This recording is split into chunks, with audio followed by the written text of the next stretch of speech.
Live from State Farm Arena in Atlanta, Georgia, USA, this is UFC 236. This fight was just a roller coaster of emotions. The last style bender, Israel Adesanya, taking on the bull that is Kelvin Gastelum. It was a display of what the body and mind is capable of and how you can push yourself to the ultimate limit. It was the most special and the most memorable fight that I've had the privilege of refereeing. Both fighting for a piece of UFC gold for the first time. Let's do it! Oh man, here we go. With the difference in height, Gastelum is going to have to go through some stuff to close the distance on Israel. I just remember being really excited to go in there and just scrap. Kelvin looked great in that first round. He had Israel off balance and beating him to the punch. In that first round, he was catching easy with a lot of big punches.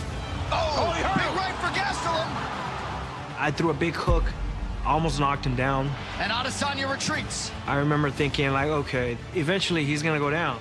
Boy, Gastelum is throwing some heat. He's throwing heat. It's almost like Israel can't engage him because Kelvin's so powerful. Kelvin put a beating on him to begin with, and then Adesanya came back and put a beating right back on him. Israel came out, adjusted in the second round. Oh, beautiful. He stung him. And it was on. Oh, Adesanya's getting going now. Oh! Knockdown for Adesanya! Big right hand by Adesanya, perfectly placed. It was back and forth and just a complete war. Oh! Back elbow! Oh, Kelvin's in real trouble. Real trouble. And look at him, instead of taking a step, he's still trying to go forward. He's such a warrior. The fight was a barn burner. Both fighters had their moments in rounds 1 through to 4. Both fighters were hurt. Oh! And he lands a left hand. Gastelum's fighting with a lot of pressure right now. Oh! Now Adesanya throws some offense. Wow. Wow, indeed, ladies and gentlemen. And then a well-placed chest move on his part. He did something that he hadn't done the whole fight, which was throw a head kick. Oh, wow. Oh! He hurt him. That one got Adesanya's attention. Oh! Left hand from Gastelum. He's in trouble. He is in trouble. Adesanya retreats. Oh, man, he's hurt. Distance, distance, distance. You just knew him. I think he still got him hurt. 20 minutes down. Wow. And Gastelum raises his hands. That is the most hurt we've ever seen Israel Adesanya for sure in a fight. The most adversity he's ever felt. 5 minutes to win the belt. I looked across the cage and I could see Kelvin. He was like, same thing, game face as well. And I looked at him, I was like, you're not going to beat me. He was mouthing that he's prepared to die. I mean, that gives me chills, you know, even now thinking about it. Wow, it all comes down to this, the final 5 minutes to determine the UFC's interim middleweight champion. Something happened where I just found the next level. Oh, my goodness. Huge right. Oh. Knockdown for Adesanya now. When you're chasing the championship, this is how you got to fight. And I remember how anxious I was getting. Kelvin, you gotta come back. I was thinking at one point, Kelvin, if you give up, I can stop this fight. But he didn't. Kelvin's still fighting. Kelvin's such a dog. He just took the punishment and kept going. His heart forced Izzy to go to a new place. Back to the feet. Both of these gentlemen are putting it on the line. Final 10 That's it. seconds. Gastelum goes down. What a fight. Wow. One of the greatest title fights you will see. Afterwards, he sat up and then we looked at each other like, Gastelum Adesanya is one of the greatest fights I've ever seen in my life. The heart that both of them showed, their ability to overcome adversity really epitomized the warrior's spirit. I knew very clearly what I'd just witnessed, and I knew it was something incredibly special. You learn, just watching both fighters, how much heart it takes sometimes to get what you want. we knew what we did. We knew what we shared in that space, and it was special.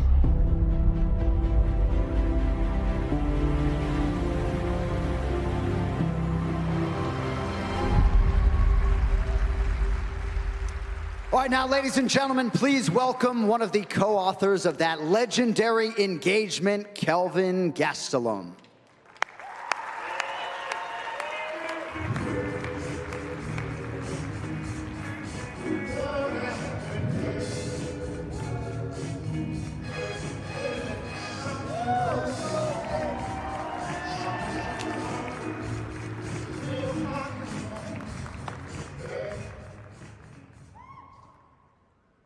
All right, now we get to his counterpart, the former longtime UFC undisputed middleweight champion, the last style bender, Israel Adesanya.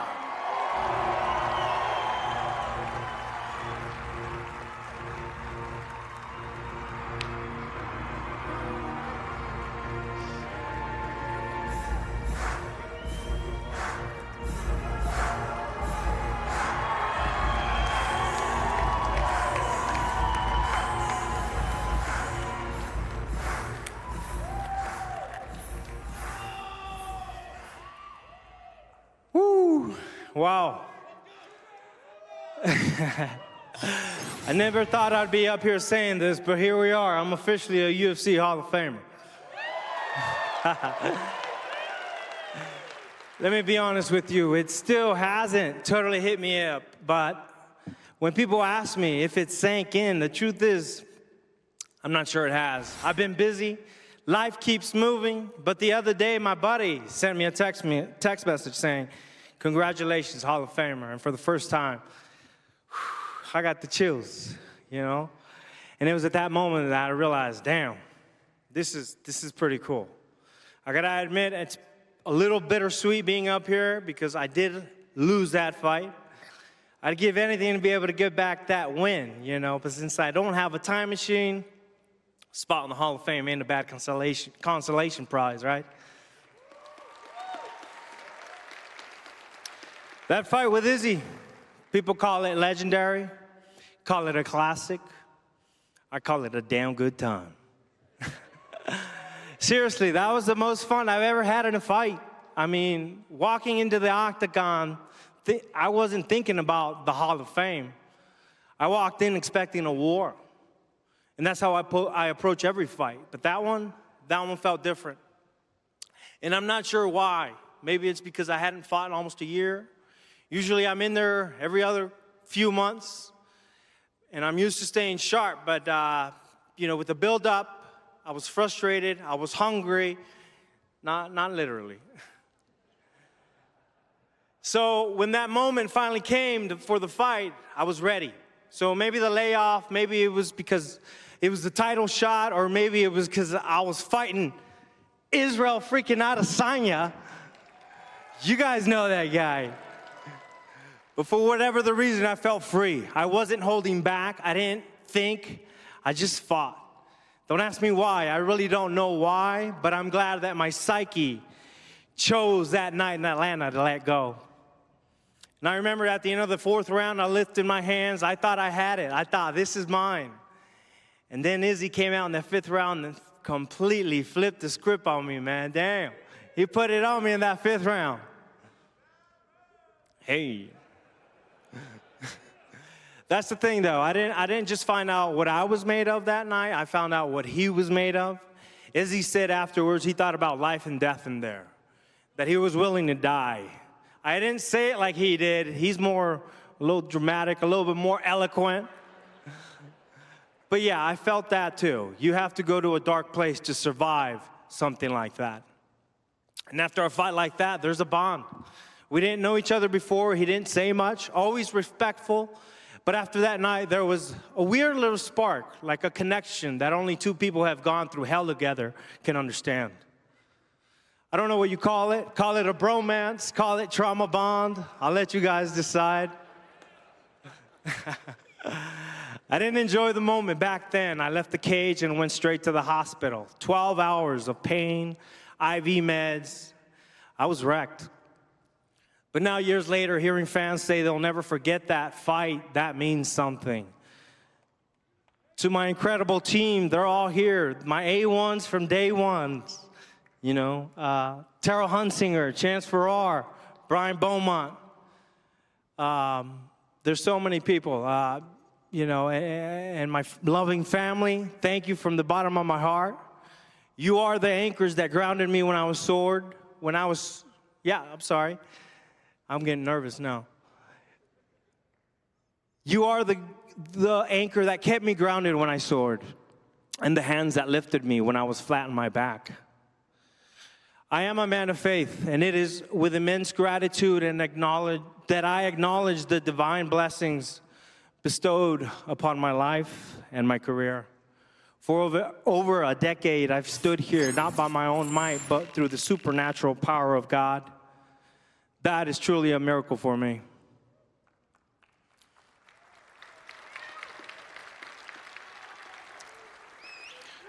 My deepest gratitude extends to my mother. She arrived in this country as an immigrant, a single mother who went through sheer will and unwavering determination, raising 2 children on her own.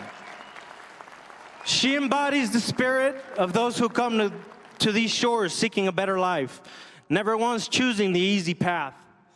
Without her countless sacrifices, I wouldn't be here, and there would be no legendary Gastelum Adesanya bout in Atlanta.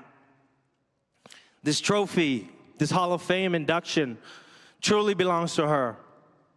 Many see me as the tough guy because of the battles I face in my profession, but the toughest fighter I have ever known, and my ultimate hero, is my mother.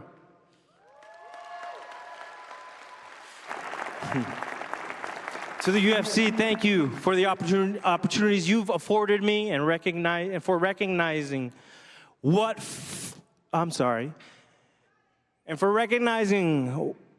that fight for what it was, a moment forever etched in the Hall of Fame. And to Izzy, look, my friend, we probably shouldn't do it again. But if some wild chance we ever did, let's make sure that ambulance is cage side, okay? And I have one more thing before I end this speech, guys. I have a list of individuals that have made a tremendous impact in my life, whether it be coaches, training partners, different individuals. You know, my high school coach, Pepe Moreno, Sal Castaneda, Chuy Ibarra, my guys from AZAC and Yuma United, Chance, Brian, Anthony Hale, Joey Castro, Gary Diaz, one of my longtime buddies, Victor Davila, my longtime trainer, Edgar Garcia, my boxing trainer, Victor, Joe Ochoa, another individual who's sadly is not here with us anymore is Caleb, and Dustin Kirchhoffner as well. The entire Dark Side team, Team Sonnen, Uriah Hall, that's my guy. Team TriStar, Farahaz Sahabi, George St. Pierre. The entire Chris Feist, I had a camp with him, and he was a tremendous help in one of my camps. My guys from San Diego, Eric Del Fierro, Paul Brady, Dominic Cruz, Chad Macias. And because in this legendary fight, I was training in Huntington Beach, California, under Master Rafael Cordero, Corey Kelly, Arthur Estrazula, Benny Dariush, all of the King's MMA family. Every training partner, whether it was wrestling, BJJ, or MMA, you guys all made me better. My brother Carlos Fuentes, his brother Miguel Flores, German, my manager Ali Abdelaziz, my very good friend Triple C, Henry Cejudo, has been a great inspiration to me in my life. Dave Zowen, who's been a great help in my career as well. All of the opponents that I fought in my career. And that was it. That was the entire list. All right. Thank you guys for putting them up with me. Thank you. Izzy. Thank you.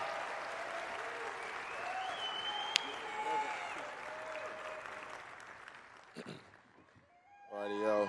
Hello.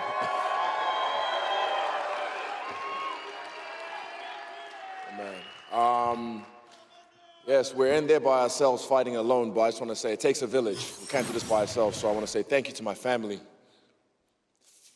Every time it hits me. Without you guys, I wouldn't be who I am. And I want to say thank you to my team, City Kickboxing, all my teammates that have ever helped me, and any coach that's ever helped me. Thank you so much. We're still the best. Right. I said that I'm prepared to die. And I meant that with my chest because I was fighting a true killer. A Mexican warrior who, at that point, had won the Ultimate Fighter and gone on to win 11 fights including 5 performance bonuses, beating and finishing an array of legends. He was standing in front of me, unshakable, with murder in his eyes, and I'll never forget. Trust me, I'll never forget. I got the scar to prove it. This was the moment I trained for, the moment I've dreamed of, my chance to become a UFC world champion. And I thank Jah that my hand was raised that night, because it could have easily gone the other way if I wasn't in my game. And again, I was facing a true killer. I've said it before and I'll say it again. This was one of the most important moments, not just in my life, not just in my career, but in my life as a man, top 3. One of the most important moments in my life to this day. And it showed me what the human animal is capable of when we tap into our spirit. I found courage, unwavering will, and a desire to be great. And again, like I said, I was willing to, but if I died that night, what a glorious death. But I'm glad that we lived to fight another day. And again, we put on the battle that I still think is one of the greatest battles in human history, and it takes 2 to tango, and I had a great dance partner in Kelvin Gastelum.